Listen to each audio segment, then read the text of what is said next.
வணக்கம் நண்பர்களே. ஓம் ஓம் கணபதியே நமக்கு. பொதுவாக மனுஷங்க வந்துட்டு ஒவ்வொரு காலகட்டத்திலையும் ஏதோ ஒரு தப்பு பண்ணிட்டு அதில் எப்படியாவது போய் சொல்லி எஸ்கேப் ஆகிடுவாங்க.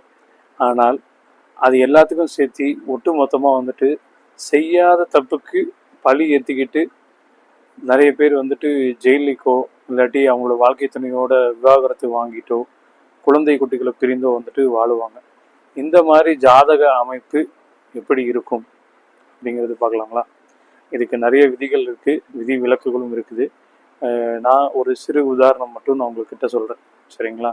பொதுவாக வந்துட்டு குற்றங்கள் அப்படிங்கிறத வந்துட்டு செய்கிறது அப்படிங்கிறது, அதை மறைச்சி வைக்கிறது அப்படிங்கிறப்போ வந்துட்டு 6, 8, 12ஆம் பாவகம், சரிங்களா? 6ங்கிறது வேலை, 8ங்கிறது மறைவு, 12ங்கிறது மறைச்சி வைக்கிறது அப்படின்னு சொல்லுவாங்க, சரிங்களா? ஸோ இந்த பாவகங்கள் வலுத்து இருக்கும் போது, ஓகேங்களா, இது சம்மந்தப்பட்ட தசாபுத்திகள் முடிஞ்சு அடுத்து ஒரு தசா வரும் பார்த்தீங்களா?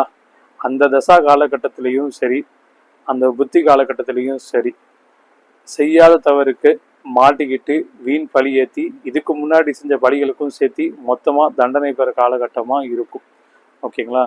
இதில் இன்னும் கொஞ்சம் டீட்டெயிலாக போகணுன்னா, நிறைய காலமாக ஒருத்தர் திருடிட்டே இருந்திருப்பார், சரிங்களா? 8ஆம் அதிபதி தசா காலத்தில் நிறைய திருடிட்டே இருந்திருப்பார். ஆனால் அவர் வந்து மாட்டிக்காமலே எஸ்கேப் ஆகிருப்பார். ஆனால் அவருடைய 9ஆம் அதிபதி தசா காலமோ இல்லாட்டி 11ஆம் அதிபதி தசா காலமோ கொஞ்சம் நாளா வாழ்ந்து புண்ணியத்தை செய்து ஜாலியாக இருக்கலாம் அப்படின்னு நினைக்கிற கட்டத்தில் கரெக்டாக அவர் வந்துட்டு யாரோ செஞ்ச தப்புக்கு அவர் பழி ஏற்கிற மாதிரி வந்துடும். என்ன சார் இது கொஞ்சம் வித்தியாசமாக இருக்கே அப்படின்னு கேட்டிங்கன்னா, 9ஆம் அதிபதி தசா காலத்துக்கு அந்த 12ஆம் அதிபதி அப்படிங்கிறது வந்து 8ஆம் இடமா வரும். ஸோ அப்போ யாரோ பண்ண தப்புக்கு இவர் போய் மாட்டிக்கிட்டு ஜெயிலுக்கு போகிற மாதிரி சூழல் வரும், சரிங்களா? இதில் வந்துட்டு கொலை, கொள்ளை, இந்த மாதிரி அவங்களோட லக்னாதிபதி வலு அமைப்பு பொறுத்து நிறைய டிஃபரன்ஷியேட்டட் வரும்.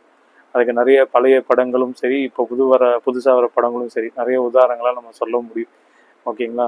ஸோ நான் சொன்னதை உங்களுக்கு சரியாக இருந்ததுன்னா கமெண்ட் செக்ஷனில் சொல்லுங்கள். ஆருத்ரன் ஜோதிடம் அப்படிங்கிற யூடியூப் பேஜை சப்ஸ்கிரைப் பண்ணுங்கள்.